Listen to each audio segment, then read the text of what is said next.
आमचं भांडण झालं आणि एक नेमकं तुझं भांडण होत तेव्हा मी देव आहे, पण देव असून सुद्धा तुला आता मी विनंती करतो काय आहे एवढा काही प्रकार होईल असं मला काही वाटलं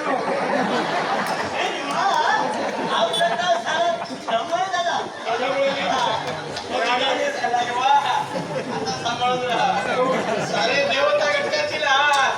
विचार करा. हा प्रकार माझ्यामुळे झाला असं तुला म्हणायचं आहे मला मान्य आहे ना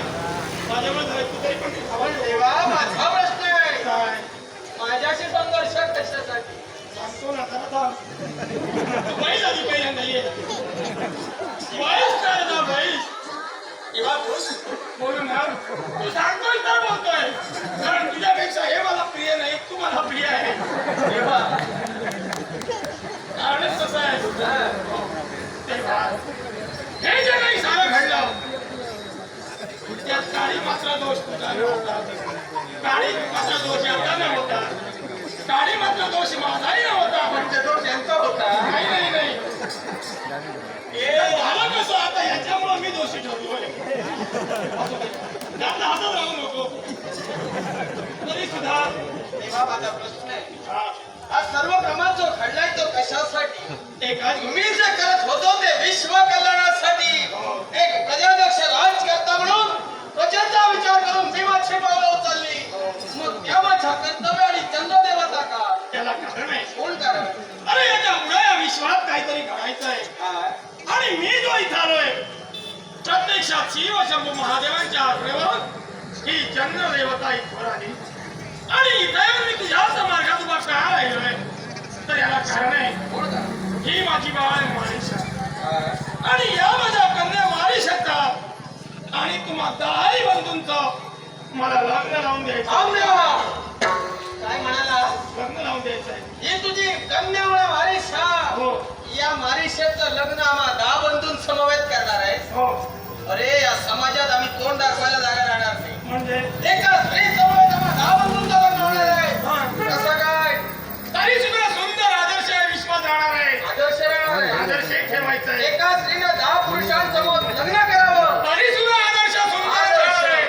मग आई कसं काय तुम्ही जे बंधू आहात हा हे दहाही बंधू देहानं शरीरानं तुम्ही का असलात तरी विचारानं तुम्ही एक आहात निश्चितच सर्वांची मन एकवटली आहे ज्याप्रमाणे सागर तळाची जाऊन तुम्ही भक्ती केलात तुम्ही म्हणजे कोणी सामान्य नव्हे या पृथ्वीवरचा राजकर्ता राजा थोर तपोन एक राजकर्ता होऊन गेला आणि त्या राजकर्त्याचे तुम्ही पुत्र आहात आणि त्या राजकर्त्याचे तुम्ही पुत्र असल्या कारणानं राजपुत्र म्हणून तुम्ही या विश्वात वावरत आहात मग आता ही माझी बाळ ही एक स्त्री तुम्हा दहाही बंधूंची लग्न करणार कसं काय म्हणून इच्छा वेळेला होण्यापासून तू म्हणतोय बरोबर आहे मुळीच होणार नाही आज एका ब्राह्मणाची कन्या आहे मी तिच्या कर्माचा लाभ ठरलोय पण याच्या पूर्वी एका राजकर्त्याची ती कन्या होती जन्म देणाऱ्या बापाने तिचा बालविवाह लावून दिला आणि बालविवाह झाला असताना काहीशा कालावधीत तिचं सौभाग्य हरवलं ती वैधव्याच्या पंक्तीला बसली तेव्हा तिने महाविष्णूची भक्ती केली भक्तीला म्हणून महाविष्णू प्रसन्न झाले तिला त्यांना आशीर्वादही दिला की या जगी तुला हवं ते सुख मिळालं नाही पण याच्या पुढं नक्कीच तुझा पुनश्य